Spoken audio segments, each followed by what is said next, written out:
This is my first time visiting the birthplace of my wife's parents, and she's, of course, in the front row there. There you are, Usha. Thank you.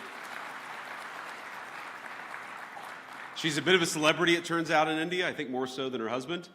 But I haven't been here long, but already I've been fortunate enough to visit the Akshardham Temple. Did I pronounce that right, honey? I did okay? All right. With my family this morning, as a matter of fact. And last night, Prime Minister Modi welcomed me, Usha, and our 3 small children at his beautiful home. I've been amazed by the ancient beauty of the architecture of India, by the richness of India's history and traditions, but also by India's laser-like focus on the future. And those things, I think this appreciation for history and tradition and this focus on the future is very much something that I think animates this country in 2025.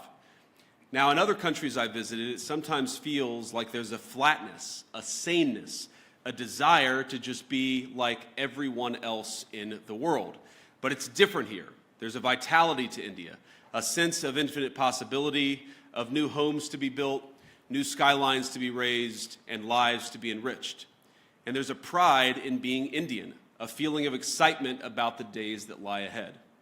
Now, it's a striking contrast with too many in the West, where some in our leadership class seem stricken by self-doubt and even fear of the future.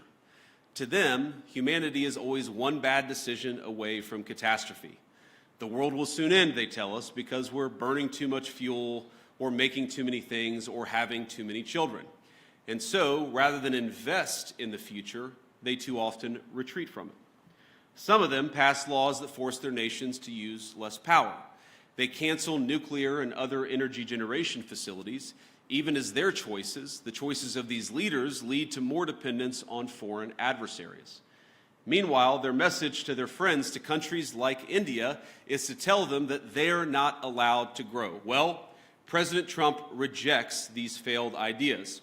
He wants America to grow, he wants India to grow, and he wants to build the future with our partners all over the globe.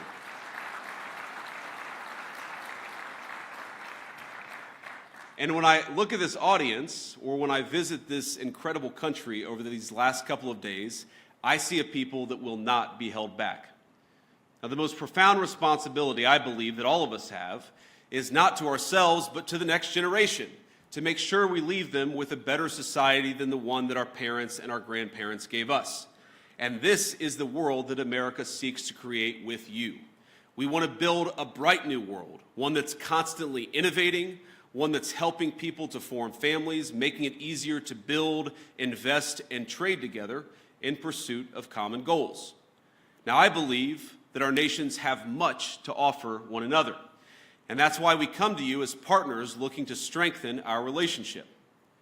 Now, we're not here to preach that you do things any one particular way.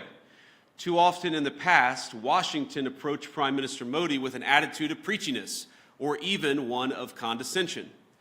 Prior administrations saw India as a source of low-cost labor on the one hand, even as they criticized the Prime Minister's government, arguably the most popular in the democratic world, and as I told Prime Minister Modi last night, he's got approval ratings that would make me jealous. But it wasn't just India. This attitude captured too much of our economic relationship with the rest of the world. So we shipped countless jobs overseas, and with them our capacity to make things, from furniture, appliances, and even weapons of war. We traded hard power for soft power, because with economic integration, we were told, would also come peace through sameness. Over time, we'd all assume the same sort of bland, secular, universal values, no matter where you lived. The world was flat after all. That was the thesis, and that was what they told us. And when that thesis proved false, or at least incomplete, leaders in the West took it upon themselves to flatten it by any means necessary. But many people across the world, and I think your country counts among them, they did not want to be flattened. Many were proud of where they came from, their way of life, the kind of jobs they worked, and the kind of jobs their parents worked before them. And that very much includes people in my own country, the United States of America.